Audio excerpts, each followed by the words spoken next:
Good morning, Seller Sessions. Isabella Hamilton here, and I have with me in this beautiful morning none other than my dear friend Mina Elias. Good morning. Good morning, Isabella. I'm so excited to do this. I know we've been talking about it for a while, so I'm finally excited that we're doing it. There you go. Let's go. Let's go. Mina, I see your face everywhere. What's up with that? I mean, I love you and everything. You're literally on everything. And I remember there was a point where you told me, Isabella, you are going to see my face everywhere. And that day has come. What are you doing, Mina? It's not by accident, and it's not easy. It's a lot of hard work. It's a lot of systems. It's a whole team behind me.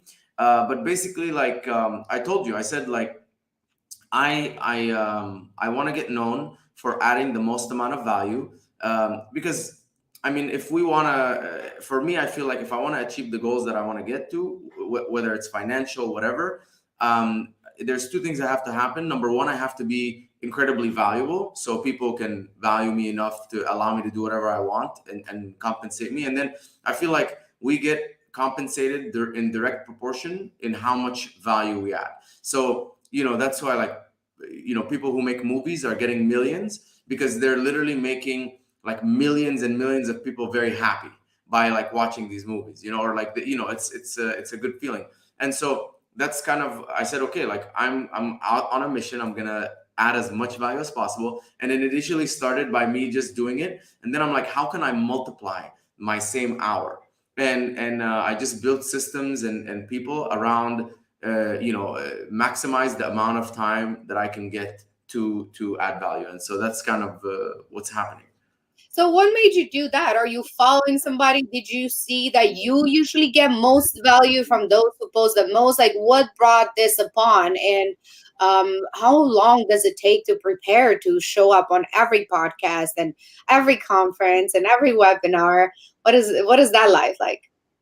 Okay, so it takes, like, first of all, you have, for me, I feel like I'm not too worried. I'm just trying to be a little bit better every single time, and I think that removes a lot of like the friction of like, I'm not going to be perfect at this podcast, I'm not going to be perfect at this conference. But I mean, Brandy comes to me to all the conferences I speak at, and at the end of every speech, she's like, here's a list of notes of everything that you can do better. And I'm like, thank you, let's hit on those. And then the next one, she's like, okay, you improved these things, here's a new list of things you could do better. And so it's never ending. It's just always trying to get better, and so I don't let that hold me back.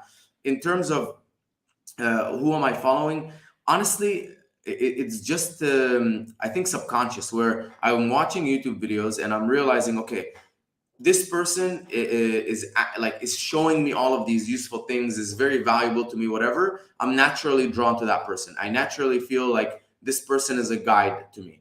And that I'm like, okay, so I guess if I'm feeling this way towards this person, like maybe I should be that towards other people if I want to generate the same feelings. And so, I mean, I feel like there's only so many things you can do online, right? You can either like entertain and make people laugh, or you could like add value. This is just like a few things. So for me, I'm like, okay, when I would look up like, how do I set up a Facebook ad, and I would see like someone like Nick Shackelford or something, and he's like, here's like a step by step, and I'm like, wow, like I want to follow this person. Like this person is like very valuable. He's helping. I want to build that connection and keep it. And so I figured this is probably what I have to do to other people. So that's kind of where it came from. It was very subconscious, and I always look at myself as the consumer.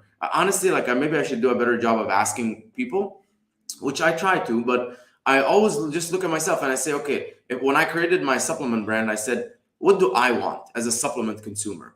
I want this, I want this, I don't want this, I don't want that. And then I base a lot of things off of that. And I said, okay, me as a seller who's looking for a PPC agency, what are some things that I'm looking for? Well, I'm looking for someone that doesn't pitch. I'm looking for someone that adds value, actionable, no fluffy, no using words like inverting the funnel and doing all this bullshit. And so I said, this is what I need to do. I need to go out there straight up, tell people this is, and not tell people this is what you should do, but tell people this is what I've done and this is my experience. And hopefully it helps you. I'm not telling you do it. I'm telling you at least it's something that you can try and test. And if it works out, amazing. If it doesn't work out, you didn't lose it. You learn. You actually, even if it doesn't work out, like in MMA, we always say you either win or you learn. There's no you win or you lose. You either win or you learn. And so it's the same thing. You're going to either win or you're going to learn. And what have you seen the biggest change into adopting this new lifestyle, basically? Because now you not only you have your agency that you're running and your relationships and all this, but now you committed to this thing that takes a lot of time, right? Like, how do you integrate that into your life? Is it an everyday thing? Do you prepare for it every day? Or do you have a goal? I want to be on 500 podcasts, or where are you going with this? Yeah. I mean, I have goals. I have goals for the number of podcasts I want to be on, webinars, conferences that I want to speak at, and it never. It's a lot of going out and trying to get it. It's never kind of coming to me, and I think this is how I think about everything in my life. I put constraints. So I say I want to work this many hours a week. I still want to hit the gym this many times. I want to do this. I want to have X amount of social. I build my life, and then I say I also want to be on 4 podcasts a week. How do I achieve that? And you're forced to figure it out. And the second that you say, the second that I say something like, Mina, this is not going to be possible, then I'm like, okay, I just need to find one person that did it, or one person that is at least a little bit ahead of me, and then I'm like, oh, look at Grant Cardone. I mean, he's one man, and literally I think he puts out like 800 hours of content a month, and I'm like, how? Like there's no like. And so that's kind of the way I put the constraints, and I'm saying, okay, now that you have it's an equation. Here's the constraints, here's like the question, like the x, and then solve for x. So it's like, okay, I want to be on 4 podcasts. What's a way to do that? And then it's like, okay, it starts let me think, what are like all the ways that I can shortcut and finding these podcasts. Well, maybe warm intros, getting lists from people that have been on podcasts, re-hitting up my old stuff like that. And then I'm like, okay, so these are all the ways. How can I minimize the amount of time that it takes for me to prepare for it? Okay, I can have this is all the steps involved in getting on a podcast. I can bring on a person. I say, here's a bunch of videos, watch them. They explain to you exactly what I need to do for a podcast.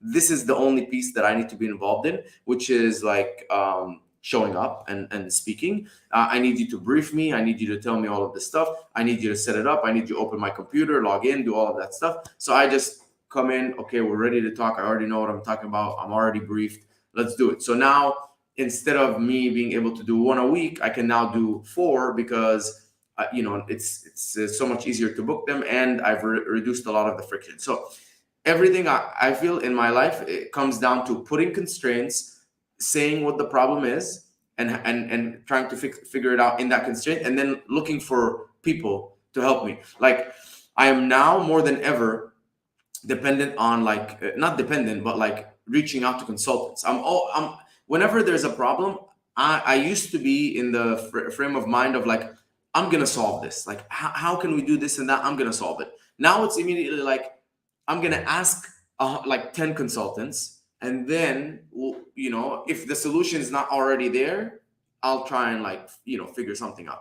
But this has been like shortcutting because, like, I mean, look at who I am right now. I'm not trying to explore Mars, right? It's like what I'm trying to achieve has been achieved by many, many, many people in every area of my life. Like, whether it's in my relationship, whether with Brandy, whether it's my relationship with my parents, whether it's business goals, revenue, team building, leadership, anything that I'm trying to achieve in the next 3 years has been done times 100 by someone, by at least 50 people on this planet. Why So don't most people more people do it, since it's already been done so many times? And not just this, we're talking about really anything that has value and that can move the needle. why do you think not more people do it? I mean, the model is there. I think there's a lot of limiting beliefs. I mean, why did I wait until 2018 to figure out that I needed to start a business and that I could have exactly the life that I want by building it. Sometimes it's just limiting beliefs and not knowing and not asking, all of the right questions. Um, I mean, for me, in 2018, I started MMA nutrition. I failed so much. Some people will tell you, well, that's the reason you're so successful is you had that experience. And then, I mean, to me, I look at it today and I'm like, I have a problem in my company and in my agency, and I have three people in my Slack channel that have like built eight-figure plus agencies. And I ask the question, and I'm like, to the three people, I'm like, I have this problem, I have this problem, I have that, and I get three answers. And so it's which one I think this one is a lot faster, and I think a lot of people don't very actively go out there to, and I walk into every single room saying like, I don't know, I don't know anything, I don't know shit. Like, yes, if you ask me, Mina, PPC, whatever, I'll give you my answer, but like, I'm going in there, I'm like, how what can I learn from these people? I'm never there's zero ego. If I walk into a room and everyone in the room thinks like this guy is just starting out, he doesn't know anything, doesn't matter to me. Like, or if I go into a room and everyone says this guy is amazing, it doesn't matter to me. What matters to me is when I leave this room, did I leave with something? And I think there's a lot of people out there that don't want to be in that position, that might feel some sort of way walking into a room and feeling like everyone knows a little bit more than them, or not even that, not every, like, they go into the room and not everyone realizes that they know a lot of stuff. I'm not going into a room trying to prove to you that I know anything. It does not add any value to me. If I'm going into a room where I'm going to teach you a PPC course, okay, I need to show you that I know what I'm doing. But besides that, if I'm going into any conference, dinner, mastermind, I'm I always I'm consciously, like, we just had the quantum dinners in LA. I'm very consciously saying, don't talk about myself. I'm not going to talk about myself. Let me ask you questions. How did you do it? What got you into it? How do you look at this? What are the challenges that you're having right now? How did you solve this problem? Tell me more about this. And not like, oh, let me tell you my story, I did this, because what's the point if I tell my story, all this stuff? It just makes me feel better. But and so I'm trying to adopt that mindset. Is anywhere I go into, doesn't matter if the people give me that validation of, wow, Mina, you're great, or, oh, this guy sucks. It doesn't really matter to me. What matters to me is like, can I learn something today? And I think that's a big part of it. So tell me a little bit, and then we'll move on to another subject. But what has been the biggest change that you've seen since you have been showing up a lot more socially? What is the one thing that you see that you haven't probably before this? Definitely social credit adds up. Like, you might not think, like, people might see me on this podcast and see who I am as a person, right? Because we're not talking about PPC, and then they hear me on another podcast, see me at a conference and all this stuff, and each single one of them might not make an impact, but it could be the eighth one that cracks it, and then they come to me and they're like, Mina, I've heard you, like, you're legit. Like, so the more that I stack on, and especially in terms of value, it like, it's like when you're trying to get into like a very exclusive nightclub, but it's almost like once you get into that first one, getting into the second and the third and the fourth and the fifth just keeps getting easier and easier and easier. It's the same thing. It's like, as I'm showing up more and more and more, as I'm adding more value, as I'm getting talking, speaking at more conferences, showing on more podcasts, whatever, each additional action becomes easier for me, or each additional customer to acquire becomes easier and more seamless, because I've put out so much value that, like, it's almost like you got like $10,000 worth of stuff for free. So now, what's signing up with me? It's like small now compared. You're getting like a huge deal, sort of thing, because I've put out so much. And so if you heard me on one podcast, it's a lot harder than if you heard me on 100. And now it's like, okay, like, there's an abundance of what and yeah, I think that's like been the biggest difference, is every single additional one makes everything a little bit easier. What do you think about those people who, you know, this is something that they shy away from, meaning they want to appear in last and last podcasts or conferences to keep their celebrity status in a way. They would say things like, if I show up at every conference, then my value is not as high because I'm literally at everything. So what do you say?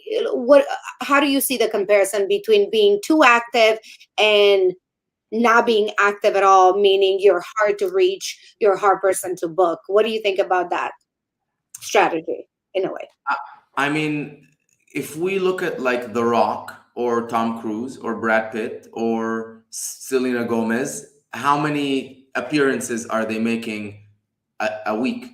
Like 100, right? They're on a private jet, literally from the Ellen show to ABC to this. Like, do we think any less of them? Actually, people want to see them more. Kim Kardashian, how Kim Kardashian has shows and this and that, and you still want to see her more. Like, why? So I don't think that exclusivity. I mean, personally, I don't think anyone will think less of me if I add 100 times more value than the guy next to me because I chose to show up 100 more times. So if it's me and another PPC expert and they show up at 2 conferences a year and speak and add value, and I show up to 10 conferences a year. I mean, obviously, I don't want to kill myself too, but I show up to a bunch of conferences a year plus 100 podcasts a year plus 10 webinars. I don't think people are going to be like, oh, I'd rather listen to that person that I heard speak once versus the guy that's literally constantly giving me more and more and more and helping me. And because all it takes is for in the hundreds of hours of content and value that I'm putting out there for you to find one nugget that changes something in your business, for you to say, man, I like Mina, dude. Like he showed me one thing that really changed me, you know? So the probability of me impacting people and adding value to people is like significantly higher if I show up so much more. So I think people will respect you more because even though you can be exclusive, you still choose to go out there and do this. Like, I mean, I don't need the money anymore. I don't need to constantly do all of this stuff. Like, we have outbound and we have all of this stuff, so we can continuously like grow, and I don't need to. But it's still like for me to add value. It's just a big part of my purpose and my mission is like, and this, like whenever I hang out with people, sometimes it's a little bit hard not to, right? But I've been getting like really good at it of saying like I'm not gonna say anything until you ask me. But it's just part of like who I am. So for me, I don't know. I think everyone can do whatever they want, and but I don't think it's wrong at all to be everywhere and add more value. And clearly, it's not doing anything like negatively for the celebrities. Love it. No, I love that answer. And I we everybody knows here, I think, that are listening. Some people know that we're friends. So I know a lot of things about you. So the things that I'm asking you, it's mostly for the audience. But I For the know listeners. you do. I love it. No, I think it's so great. But I wanted people to understand how important it is to really put yourself out there. And I know a lot of people don't, for the fear that, they may sound like this, or they may not know certain things. And that's what stops people from trying really anything. I mean, there's a lot of smart people who don't really put themselves out there for the fear of being judged, or I'm not good on camera, but I'm so good at this and this and this. And you're right. I guess it takes a certain personality to really want to do everything despite of all the fears that you have. So I commend you for You really want to hear going. something funny? So I'm here's a sorry. funny story. So in 2018, when I first started my business, I called my friend Gil. You know Gil. You met Gil, I think. And he was the only person that was doing anything e-commerce. And I said, Gil, dude, like, please tell me what to do. Like, I have no idea what's this Amazon stuff. He's like, listen. He sent me a course. He said, watch this course. I bought it about Amazon. Watch it, and then book a call with Stephen Black and a consultation call. Stephen Black is now our close friend. But I took the course and then I booked the call with Stephen Black. I showed up and he's like, talk to me, man. Like, what's your issue? This and that. So I told him my story. I opened up my Amazon listing and all of this stuff. He's like, dude, like, here's what I think. I think you should be out there putting content, telling everyone your story and how you're an chemical engineer, MMA fighter, started a supplement, all this stuff. Constantly put out this content on socials and groups and all this stuff.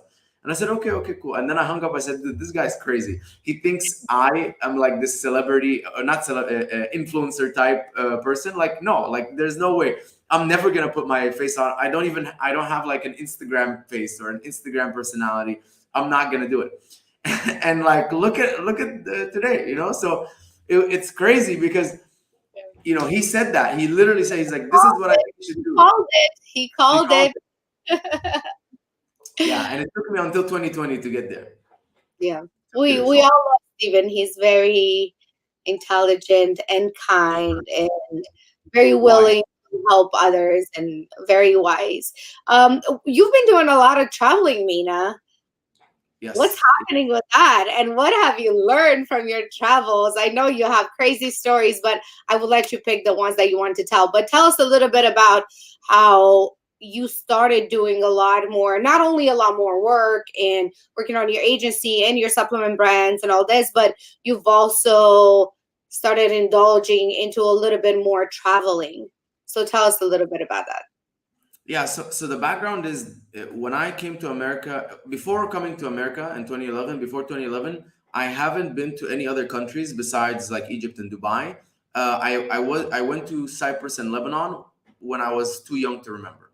And so when I came to America, every single summer break or whatever, when I was in college, I would go back to Egypt to visit parents and stay with family, right? Because there's a very limited time to see them, and we couldn't really afford to go anywhere else. And then after college, I would have 2 weeks vacation a year, 3 weeks vacation a year. So again, due to like not having enough money or time, I always just go back, see my parents for the limited 4 weeks, which is horrible. I don't even understand why this is a thing. But go see my parents and then come back. So I never really traveled. So that now that I had like the built in starting like 2020, whatever, when COVID hit, and I had started building this, like, you can work from anywhere from your computer. I had a little bit more financial freedom. I could travel on points. I like hit the other end of of the spectrum. And in 2022 specifically, because the goal was to speak at one conference a month or something like that, and like speak at 12 conferences a year, I had to travel a lot. And then there was also like some recreational travel here and there. And it really, I kind of hit that other end of the spectrum where I felt like I was so suppressed and not able to do anything. And then, it's like you never had candy in your life. And then now you're in the candy shop and you're like, I can have anything. And so I just went on the other end of the spectrum, been traveling a lot, but I learned a lot of things because obviously when you're traveling, it really impacts your routine. And for me, I'm a huge routine person. I wake up every single morning at the same time. My temperature in the house changes automatically. I have my priming routine in the morning, skincare, face, everything. Go to the gym, come back, get to work, all of this stuff. So for me, being like thrown off of this routine initially was impacting my work, and then it was impacting my like physical fitness and my health and all of this stuff. So I said, okay, like, I need to come up with some solutions when traveling to make everything work more effectively. And so I came up with a few solutions, but a big part of it was being very like intentional with the travel and planning like well ahead. So I have a travel planner now. She charges me $30 an hour. But when I tell her, like, I'm going to a conference in Vegas, and let's say I have to stay at the Virgin Hotel, like Cell and Scale, Helium 10 Cell and Scale. I'm traveling and I have to stay at this hotel, and this is the conference schedule. And then what she will do is she'll look at the room, and then based on the room, she'll tell me, here, here's where you're gonna work. If there's spaces that's not like, here's where you're gonna have your setup. This is where you're gonna work. If it's not, here's a close by like conference room where you can work from. And then she says, if there's like a fridge or whatever, she's like, we'll meal prep. We'll send you meal prep to your room. If there's no fridge, she'll say, we'll send you a daily meal prep service, which kind of drops off daily as opposed to like dropping off like 10 at a time. Also, like, she'll map out, she'll say, here's all the grocery stores where you can get your like like routine type of things. Here's this, here's a gym, here's that, like this is how to get a like a 4-day subscription, free or a free trial, whatever. Sets up everything for me. And I have like a bag that has a second screen, a second set of like keyboard and mouse, and my toiletries and everything in one bag. So literally all I have to do is unplug my computer, put it in the bag, and then pack my clothes and I'm out. And so I show up there, and like my routine is already kind of pre-built for me. So it's less thinking. I have realized that the biggest impact on my business and my health when traveling is only decision making. That's the only thing. But if I reduce decision making and everything is planned out, then it's perfect. And some people might be like, oh man, like this is like too much. And what about like travel supposed to be fun? It doesn't have to be like that the whole time, right? Because here in LA, like I have my routine, and then Saturday and Sunday it's like whatever. So it could be the exact same thing where if the conference is Wednesday to like Friday, then Wednesday, Thursday, and like most of Friday are perfect. But then like maybe once midday Friday hits, do whatever you want, or Saturday, do whatever you want. So you kind of don't miss a beat. Or if you say, okay, you're going, Wednesday, Thursday, Friday, and then you're gonna stay an extra day Saturday, to explore, have fun, do whatever you want, have fun, as if it's normal. You're in LA, you're gonna go out for the weekend and have fun. And so that's significantly reduced the impact of my work. And it all turns out to be because of planning and decision making. Because when I wake up here, I don't have to think about anything. I don't even have to change the thermostat. It changes on its own. My skincare is all like laid out, tick, tick, tick, tick. My, brushing my hair, everything is laid out. So I don't even think. I just take one, I use it. I take the other one, I use it. And so I've reduced as much as possible anything that I need to think about in the morning, so that I'm like, wow, my routine is amazing. But when I realized that wasn't happening in travel, that was what was having the biggest impact. So I reverse engineered it, and that's how I overcame it. That is amazing, Mina. I mean, I know you're so used to the things that you do, but the things that you do are things most people don't want to do and they don't think of doing. Like, for you to actually even think of like, okay, I'm gonna start traveling a lot, I need to like meal prep or everything like this. It's so amazing that you're able to think of it before and then have somebody plan it, and you just show up and you do what you're there to do. Because most of us think, oh, I'll just figure out when I get there. And what happens? You figure it out, right? You always do. But it takes However, a lot of capacity. we're missing out on all these little details, and like you said, like brain power. So in the morning when you wake up, you're fully refreshed, you're at 100% battery level. But then every single thing you do, like the decision making, like we're red or black today, like even those little tiny things that we don't even think about, they do take that percentage out of our capacity for the day. So for you to be able to cut that out immediately, it leaves room for doing things such as, the content or thinking strategically for a client. I mean, these are extremely crucial things that you're doing, Mina. And that's so amazing. Or you and I always like finding out. I know you kind of carved this schedule for yourself, but have there been people that you've been maybe following that are like, okay, this person has this morning routine and this person has this travel routine, and I'm kind of picking things from all these places, or you kind of started it on your own and then fixed it as you went by? It's hard to say because I think I'm always looking for improvements, and I'm looking for improvements from everyone. So, Alex Hormozy or Patrick Bet David or this or that. Like there's a million people where every single person I've like heard them say something, maybe Andrew Huberman from like Huberman Labs. I've heard him say something. So I heard him recently on a podcast talk about like high ceilings for creative thinking and strategic thinking, and then low ceilings for operational stuff. And so I started like practicing that, where if I'm looking to do op stuff, I'll close the blinds and I'll put a hat on and I'll like work. And I'm like so much more focused on like technical, like little detail stuff. And then I'm like, okay, like I'm trying to come up with like something like innovative. So I'm like, open up this, maybe I'll go like work at the rooftop, like from the pool, something like that, where it's like there's no ceilings, there's high ceilings, there's room for creativity. And so it's like I'm picking like one small thing from every single person. So it's hard to say if there's a single person that has affected me, because everyone kind of affects me. I'm trying to constantly, if anyone figured anything out, I'm immediately gonna take it like from them. You gotta test it, and you gotta keep the things that work for you. That's Mhm. That's beautiful. Mina. So I have a question. I have many questions for you, but one is, I know you have different people that do different things for you. Have you ever considered like having, let's say, a full-time assistant that, not only does the travel planning, but maybe helps you out with the dinners that you have in LA? Like, what makes you work with multiple people instead of just one that does it all? So I've never tried a generalist. I've always preferred to rely on experts. So if I'm doing dinner stuff, I want like, I mean, I prefer someone with 10 years of experience of event planning for business. Dinner and event planning for business. If I'm doing travel, I want someone who's planned 100.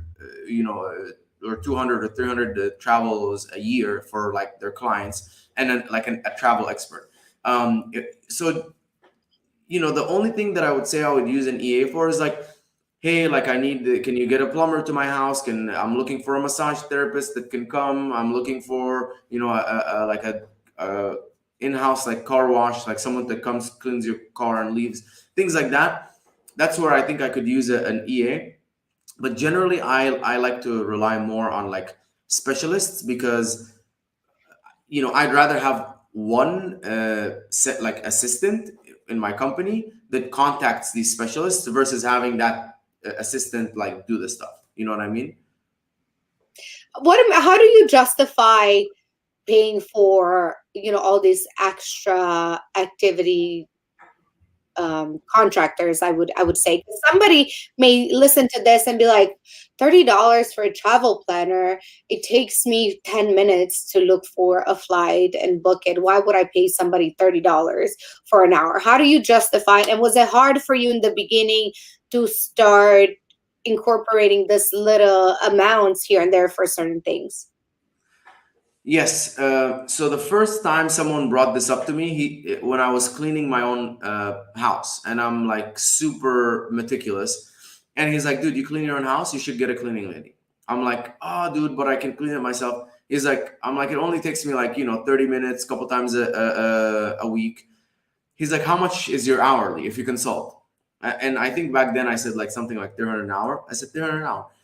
That's how much people actually pay me. He's like, "Well, you're basically spending 300 bucks a week cleaning your house. Can you get it done for 100? Like by like a nice like lady, a nice cleaning lady." I said, "Yeah." He's like, "There you go. So you're basically wasting more money." And then initially I was like very resistant, and then I gave in to the idea. I said, "Okay, let's try it." Again, I'm always for trying things, and so I tried it with this one thing, and two things happened. Number one, yeah, I did save that time, and but most of the time, that time I didn't spend on a consultation call, right? So I didn't make that $300, but it opened up capacity for me in my brain, and it reduced like friction. And as I stacked those things up, I realized maybe I'm not making money in those hours that those people are doing things, but I'm like a much better athlete, sort of like in the competition. So if I like, if you're an athlete and you're carrying all of your luggage, like Usain Bolt is carrying his luggage and he's doing this and he's cleaning and he's cooking before the race, and then he goes to the race and he's like, he's not like really there. Versus like everyone does everything for him. He's chilling. He gets into the race and he crushes it. And so I started feeling like that. I started feeling like, okay, like on the weekend I don't have to do anything. It's always like enjoyable. This all like positive, positive, positive, and then the week starts, and I'm like a much better performer. And so that's where I really noticed the difference of having someone clean the house, having someone come and clean the car, instead of going to like a massage place, them coming to me. Just reducing a travel planner that in the first few times we work together, and I'm like, this is what I like, this is what I like, this, and like now she knows what I like, and she plans everything, and she looks up like all of the requirements of anything we're going. And then I realized, okay, like, yeah, okay, I'm not in that 30 minutes that you're going to plan the trip. I'm not getting that money back by having a consultation call, but I'm a much better performer in my business, a significantly better performer in my business, because in that time that I didn't cook or clean the house, I mean, I still cook. There's a different reason for that. But in that time that I didn't clean the house or go to the car wash or whatever, or plan my trip, I've been thinking about subconsciously hiring and my hiring needs and leadership and things like that, that I now have much more capacity. And I come into the week, and there's so much less like fatigue from like doing random shit. I'm like, I Your come. house is cleaner than you used to be when you used to clean it. Yeah, my house, everything is better. Like, I mean, specialists will do everything better than you, because she doesn't clean houses. So what other extracurricular activities do you have contracted out? Like, what else are you paying for? So you have a travel planner. I know you have a meal prep person. Yeah. Last time I Yeah, talked. so I canceled that because what I realized was it's a priority now for me, and I was very unhappy with where I was physically. I was still hitting the gym, going doing all this stuff, but I wasn't happy with my diet, and I realized because I wasn't giving enough energy to my diet, I wasn't happy with my diet, and I was like, okay, like here's the meals. Someone comes, someone cooks, whatever, and I eat. And then I took it back and I said, no, no, no, since this is a very big priority, I'm gonna put energy into this. And now I'm like very meticulous, and I weigh everything and I plan everything. And yes, it takes an hour or two a week to meal prep, but I've seen like 10 times better results now with my body, because it's something that I'm giving energy to now. Eventually, when I hit my goals and I want to like kind of like sustain it there, I might reintroduce that.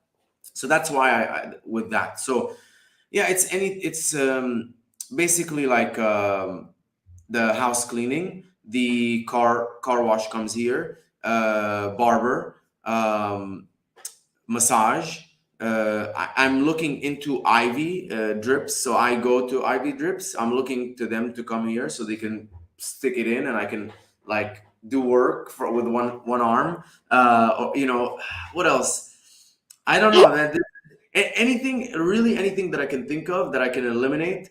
I try to eliminate so that I'm either doing things that I love, or I'm in my zone of genius, which I'm now trying to also even more hone into in my business, which is like sales, content, strategic planning. Like those are kind of the three things that I want to focus on, and then everything else is like I'm writing it down. Like I told you, every quarter I write a list of everything that I do. Every week also, my operations manager audits my calendar. There's a time tracker. She looks at everything that I do. This is, why are you doing this? Why are you doing this? You shouldn't be doing this. We can give this to this person.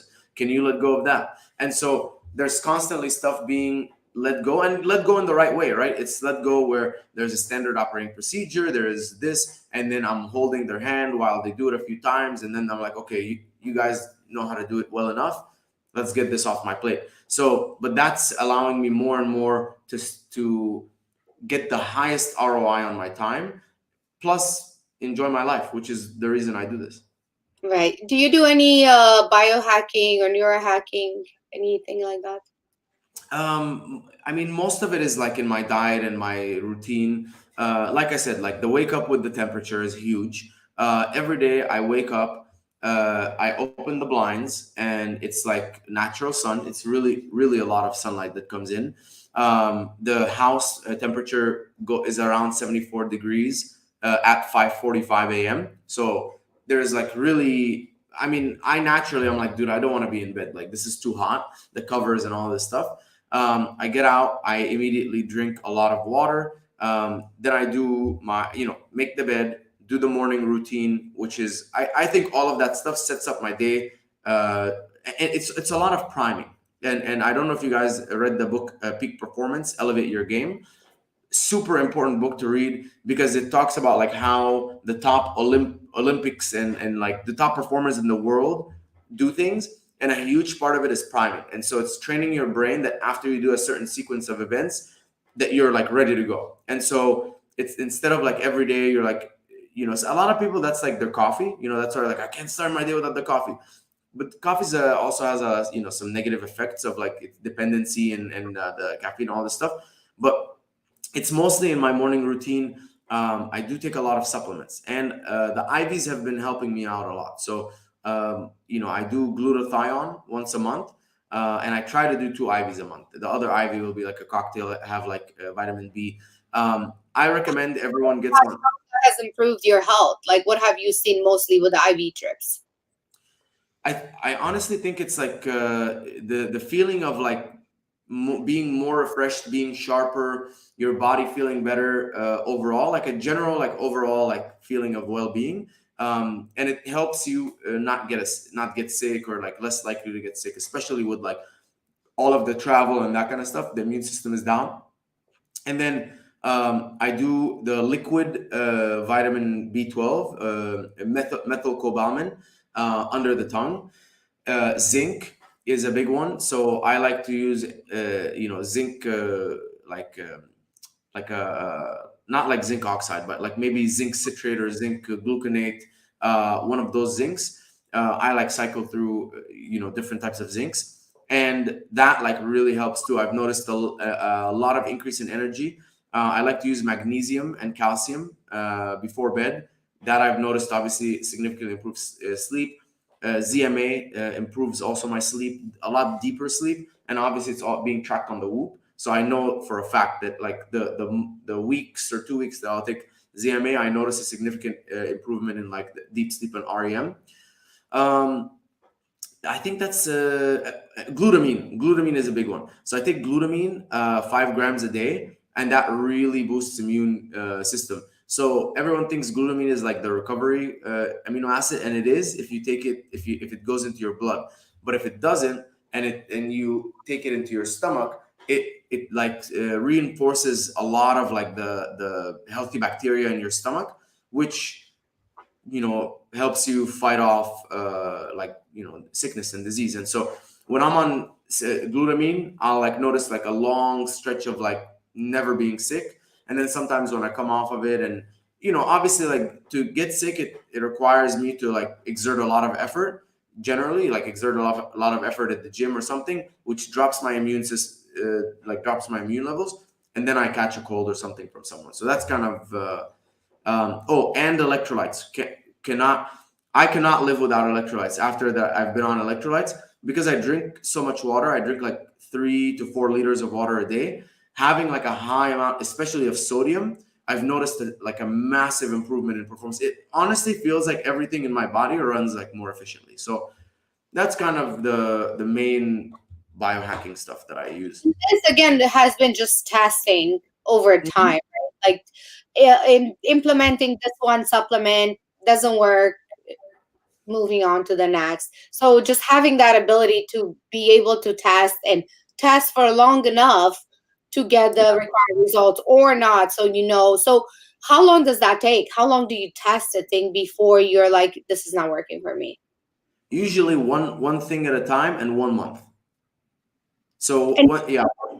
other things besides just supplements, meaning like a new strategy for a routine or implement it into your work, is that usually the amount of time that you give, about a month? Yeah, I always do 30 days, give a chance. So the two things that I still am sad that I haven't implemented yet is like a daily gratitude practice and visualization. I think those two can be incredible, but it's usually like I'll try and do one thing. Like let's say like I'm adding like electrolytes to my diet. I'll add one like new type of electrolyte for 30 days consistently, and then not change anything else and see how I feel. Same thing with if I do like visualization, I'll try and add that for 30 days. But sometimes some things like visualization and gratitude, like you don't even have to think if they work or not. Like we know they work, But it's like if I try maybe a certain routine, like doing like jumps in the morning, like as soon as you wake up, like jump like 20 times, whatever, some Tony Robbins type stuff. I'll give it 30 days before making a conclusion like, yeah, this was for me, or no, maybe I'm just already like have a very active body, and that's maybe works more for people who are like inactive and don't have like an active. I don't know. I'm just like making something up, but that's kind of 30 days. So what does your schedule look like right now? Like, let's say on a Monday, you wake up, what happens? So on a Mondays, I wake up at 5:30. Out of bed probably like 5:45. Try and open up the blinds. Look, I just like try and open up the blinds and just look outside for 15 minutes. After that, get up. Morning routine, skincare, like face, toothbrush, floss, all of this stuff. Then I hit the gym, right? So around 6:30, I leave my house. I hit the gym, work out for an hour, 7 to 8. I'm back around 8:15. Shower, have breakfast, and and I spend around 15 minutes looking at kind of what I want to spend my day doing, and I write it down with like I'm like, okay, here's my day. I have this many calendar events. And then I in between the calendar events, I'm like, I want to do this, I want to do this, I want to do this, and I write it all down. So it's planned, and now I don't have to think anymore. And so then I'll usually work, anywhere between until like 4 or 5, whatever. Like the first portion of it is meetings, then it's some of my own work, and then it's like calls with people, and usually Monday like gets destroyed, and then right around 5 max, I'm like done, and I'll chill for a bit, and around 5:30 I leave to MMA. I go train. Mondays is jiu-jitsu, so I'll go train jiu-jitsu around 6 to 7:30. I'm back right around 8. Shower, have dinner, and is that like a fly on your head? Yeah, I'm like, what is that? I'm I like, got is this a a house. visual effects or a real fly? Um, Why do I have a fly? The door has been opened, so. but, but anyways, I come back, have dinner, chill, maybe watch like one episode or something, like So you don't just work, work, work. You do fun things as well? I do fun things. I do fun things. I try and like sneak in 30 minutes of reading a day. So that's generally like my Monday and Tuesday. What that looks like. My Wednesday is a social day. So I don't train because I don't want to like overtrain. And I'll either so this Wednesday I'm buying dinner for a bunch of like kids from church. Not kids like, but college or whatever, sort of like open mentorship. The next Wednesday I'm probably gonna go to dinner with friends. So every Wednesday there's always a social thing, and then or date night with Brandy. And then Fridays are usually maximum a half day. So Fridays I work max like 9 to 12. Sometimes I work like maybe 1 or 2 hours only. So I generally get like 3-day weekends. And yeah, I mean it's then there's like all travel and but the weekend like after half day Friday, I do not do any computer work at all. The only stuff that I do is like stuff on my phone because I'm always like thinking like, oh Isabella, like what about this, what about that, let's do stuff like that. So that's or I'm like, oh man, like I just realized what if we did like a weekly strategy thing, something like that, and then I'll like message the team, I'm like, guys, what do you think about this idea? And so but no like no obligation to work. Like if I don't work at all, it doesn't matter. It's like and so that really kind of keeps me pretty chill on the weekends. I try and spend a lot of time doing fun things. I plan a lot, so I know a lot of people are like very spontaneous on the weekends, but I have like the next like 3 weekends planned of like, I mean, this Friday we're going wakeboarding, and then Rich Goldstein is gonna be here, so we're gonna go wakeboarding together with some other friends. And then we're gonna go have dinner at Nobu with some other friends, and it's just like there's always stuff happening. I'm always planning it, and I get to like do a lot of stuff. And you live in like one of the coolest places in Yeah, US. So LA that's is amazing. that's not bad. But do you ever think like, okay, I'm gonna retire one day? Or do you feel like this is something that you're always going to be doing, like running a business? Do you ever think of that? Like one day I'm just gonna retire and like wakeboard all day. I don't know. No, because if I ever feel like I want to retire, then I'm doing something wrong. That's the way I look at it. Like I'm constantly building. It's like saying like one day, man, I want to stop working out. Like I want to end it. I'm like, clearly you're not doing. Something's wrong. If you want to end working out, right? I just want to get to this and then stop working out. So I build my life. Like I actually have a description of the ideal life.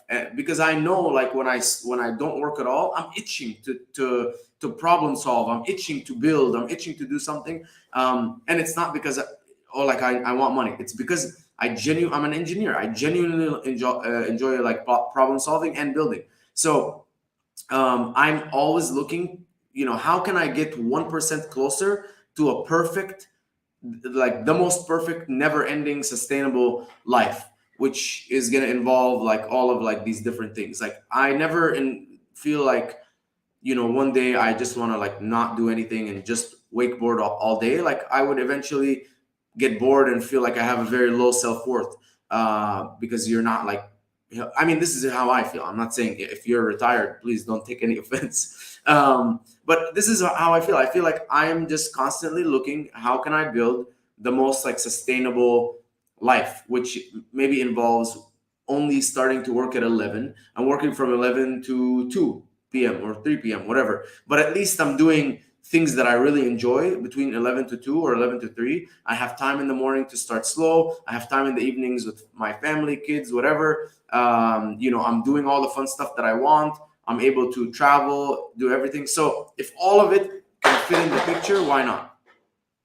Got it. I love it. No, it's just a subject that a lot of people tend to talk about, when you're in business, first thing they'll say, oh, when are you selling? When are you selling? When are you selling? When are you getting out? And, when you do something that you love so much, it almost like you said, like you don't see it out of your life, just like working out is. I mean, we do what we do because we love it above all.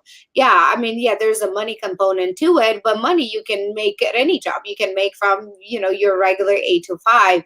So I feel like this is the difference. And it's almost, it's controversial in a sense because you get to that point where it's like, okay, I'm going to be an entrepreneur so I don't have to one day work. But then you become an entrepreneur and you're like, I love this so much that I don't see myself being out of it. I mean, yeah, you may switch domains and you may not be doing the same thing you were doing a few years ago. But as an entrepreneur, I feel like this is a lifelong process for sure. Yeah, and it wasn't. I want to be an entrepreneur, so I don't work anymore. I mean, maybe initially, right? Because you're like, oh man, I hate work, but it's actually not not that the feeling that you hate. It's the feeling that you don't have a choice, and that, in my opinion, that was why I wanted to get out, because I had this feeling of not having a choice of, man, like I don't have a choice in my hours. I don't have a choice of where I work. I don't have a choice of what I do. But once you do have a choice, you end up spending the rest of your life like doing exactly what you want, exactly what you love. And that's not going to be just wasting it away, surfing and wakeboarding and chilling by the pool. Because I mean, because there are things that you can do like as work that will be even more fulfilling than just doing those things, in my opinion. And so if someone's at a point where they're telling me like, Mina, like I can't wait to retire, I'm like, I just think you're doing the wrong things. Because I know some people who are like, very, very, way significantly more successful financially than me. And they're like, yeah, man, like, can't wait to like, step out of the business. And I'm like, I get it. But if you can't wait for that, then what you're doing is not what you want to do. So just figure out what you do want to do and then do that forever, because it's what you want to. Mm. Mina, how did you go from like, what, I cannot be like on podcasts or conferences, like this is not me. How do you go from being that person to just doing it anyway? Because, a lot of people are shy, they're not maybe as extrovert, they're not this. How do you step out of your shell and move towards what is it that you want to do, because a lot of people don't start things because they are afraid, they are shy, they are, afraid of being judged and all this. How did you go from that to that?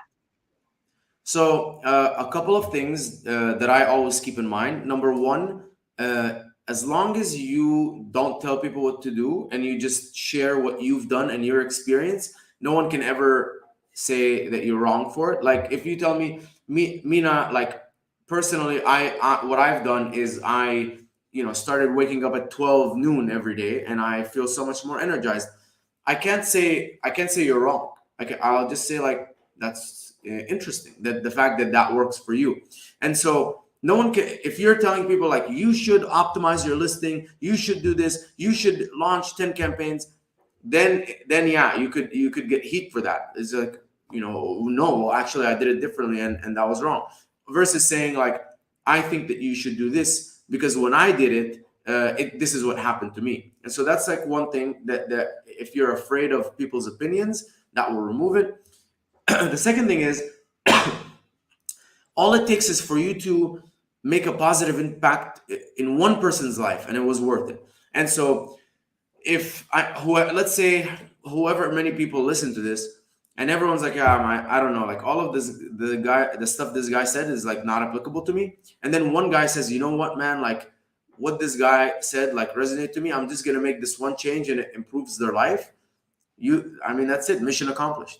So don't go out there thinking that you need to change the world, because if you just change one person's life, like I mean, it was all worth it. Or if you change a small piece of one person's life, it was all worth it. And your life as well. Exactly, exactly. Thank you so much, Mina. Are there any closing words you want to say to our listeners today? And I know we'll have you back on today. We didn't get to talk about everything we wanted to talk, but I think we touched on some very important points that I hope some people are going to take with today. No closing remarks. The only thing is, the if you never quit, you'll never fail. That's what I always say. If you never quit, you'll never fail. The only way for you to fail is if you quit. So please, no one ever quit. You don't have any tattoos, Mina, right? I don't have any tattoos now. Would this be a tattoo that you would get? Maybe, I mean, if I were to get a tattoo, probably that plus something, something maybe a little bit more like meaningful, but that would be up there on the list. Like a shark or something, a shark Yeah, with a boat. yeah, a shark. Yeah, that's my spirit animal, the shark. A Okay. shark, a shark made of dollar signs. No, Of course. Well, I love you. I'm sure everyone else listening, they all love you. And thank you so much for coming on Seller Sessions. my pleasure, my pleasure. Thank you for having me. Yes. Thank you. And thank you for everyone commenting. I didn't get to read all your comments because I wanted Mina to be focused on this conversation. But thank you all for joining. And we'll see you next Monday. Thank you, Mina.